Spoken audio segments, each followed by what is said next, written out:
Hi friends, അസ്സാം വലൈക്കും. അപ്പോൾ ഞാൻ ഇന്ന് വന്നിട്ടുള്ളത് വെറും 3 ചേരുവ വെച്ച് ചെയ്തെടുക്കാൻ പറ്റിയിട്ടുള്ള ഒരു സ്വീറ്റ് ആയിട്ടുള്ള റെസിപ്പിയാണ്. അപ്പോൾ എല്ലാവരും ഒന്ന് വീഡിയോ ഫുള്ളായിട്ട് കണ്ടു നോക്കുക. അപ്പോൾ ഞാനിവിടെ ഒരു ബൗൾ എടുത്തിട്ടുണ്ട്. അതിലേക്ക് നമുക്ക് കോഴിമുട്ട ചേർത്ത് കൊടുക്കാം. ഞാനിവിടെ ഒരു 8 മുട്ട എടുത്തിട്ടുണ്ട്. നിങ്ങളുടെ ഇഷ്ടത്തിനനുസരിച്ച് നിങ്ങൾക്ക് എടുക്കാവുന്നതാണ്. ഇനി നമുക്കിതിലേക്ക് തേങ്ങാപ്പാൽ ചേർത്ത് കൊടുക്കാം. ഞാനിവിടെ അരമുറി തേങ്ങ നല്ല കട്ടിയിൽ പാലെടുത്തിട്ട് അത് ചേർത്ത് കൊടുക്കുന്നുണ്ട്.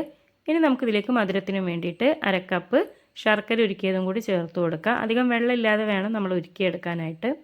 ഇനി നമുക്കിതിലേക്ക് ഫ്ലേവറിന് വേണ്ടിയിട്ട് 1/2 ടീസ്പൂൺ ഏലക്കാപ്പൊടി ചേർത്ത് കൊടുക്കുക. ഇനി നന്നായിട്ടൊന്ന് മിക്സ് ചെയ്തെടുക്കാം. അപ്പോൾ നമ്മളിത് ഫുള്ളായിട്ടൊന്ന് നല്ലപോലെ തന്നെ ഒന്ന് മിക്സ് ചെയ്തെടുത്തിട്ടുണ്ട്. ഇനി നമുക്കിത് ട്രേയിലേക്കൊന്ന് മാറ്റി കൊടുക്കാം. അപ്പോൾ ഞാനിവിടെ എടുത്തിട്ടുള്ളത് ഒരു കേക്ക് ടിന്നാണ്. അതിലൊരല്പം നെയ്യൊന്ന് പുരട്ടി കൊടുത്തിട്ടുണ്ട്. എന്നിട്ട് അതിലേക്ക് നമ്മൾ നേരത്തെ മിക്സ് ചെയ്തെടുത്തിട്ടുള്ള ആ ഒരു മിക്സ് നമ്മൾ അരിപ്പയിലൂടെ ഒന്ന് ഒഴിച്ചു കൊടുക്കുന്നുണ്ട്. നിങ്ങൾക്ക് ഏത് പാത്രത്തിൽ വേണമെങ്കിലും ഇത് സെറ്റ് ചെയ്തെടുക്കാം. സ്റ്റീൽ പാത്രത്തിലോ ഏത് പാത്രത്തിലും സെറ്റ് ചെയ്തെടുക്കാം.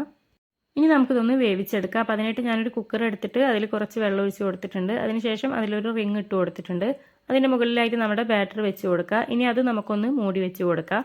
അതിനുശേഷം കുക്കർ നമുക്ക് ഫുള്ളായിട്ടൊന്ന് മൂടി കൊടുക്കുക. ഇനി നമ്മൾ അതിമേ വെയിറ്റ് ഇട്ട് കൊടുത്തിട്ടുണ്ട്. ഇനി ഒരു 6 വിസിലടിക്കുന്ന വരെ നമുക്കിതൊന്ന് വേവിച്ചെടുക്കാം.